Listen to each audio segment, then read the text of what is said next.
everyone, this is Nicole and this is Metabolic Intelligence from Oval. We break down the science of your metabolic system so you can feel better, move with purpose, and make sense of what's happening inside your body.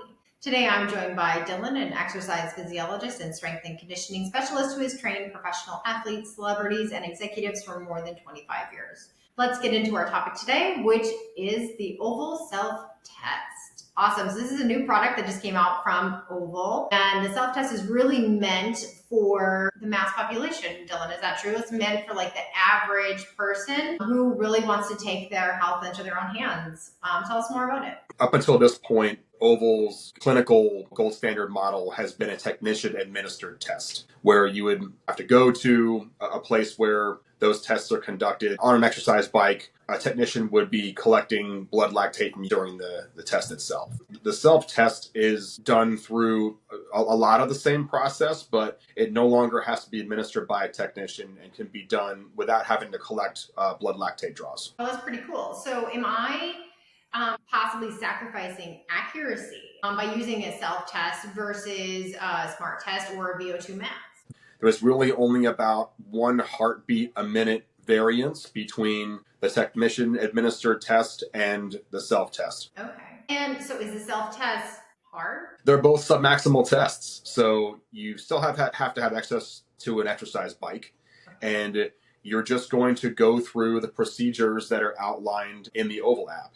It's going to guide you through the testing process. It's going to take a resting heart rate reading from you, and then you're going to progress through the exercise stages just like you would on a technician-administered test. And it's just going to tell you when the test is over, and you would still get the same scores from there. Okay, and by score you mean I would get a Metflex index score, which is essentially a measurement of my metabolic system's health, right? Exactly. So just like in a technician-administered test, all of that data immediately populates in the Oval app, and you can go into your report section and see what your MFI score is and what your heart rate zones are for your own training as well. Okay, and then how often would I need to take a self-test? It kind of depends on what you're doing, how often you want to recalibrate numbers. You could do that as often as every 21 days if you were so inclined. It will actually open back up and allow you to do another self-test every 3 weeks. But if you suspect maybe you've been sick and you want to recalibrate numbers from there, you've been doing a lot of training, you want to know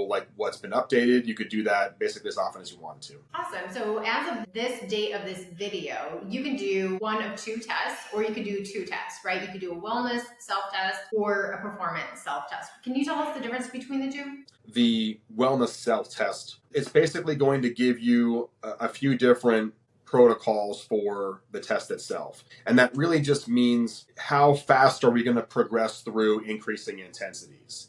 Depending on how you answer some of the introductory questions, the software is going to predict how it expects the test to unfold. And we don't want to keep you on the bike any longer than we have to. We also don't want to miss something really important if things are progressing too quickly. So there's an adaptive element there as well, where if the software predicts things to, kind of unfold a certain way and they do not, it will correct for that in real time as well. But the performance test just means that we're going to see 45-watt jumps at every stage. So it's a really, really big increase in exercise intensity from one stage to the next. For somebody that would consider themselves an endurance athlete, we know they're going to go through several stages of intensity, and we don't need to keep them on the bike for an hour in order to get the data. Tell me what an elite endurance athlete means. Is that somebody who plays baseball? Is that somebody who plays in their local softball league? Or is this for professional marathoners, triathletes, cyclists? It's somebody who's really regularly training for endurance events like a triathlon or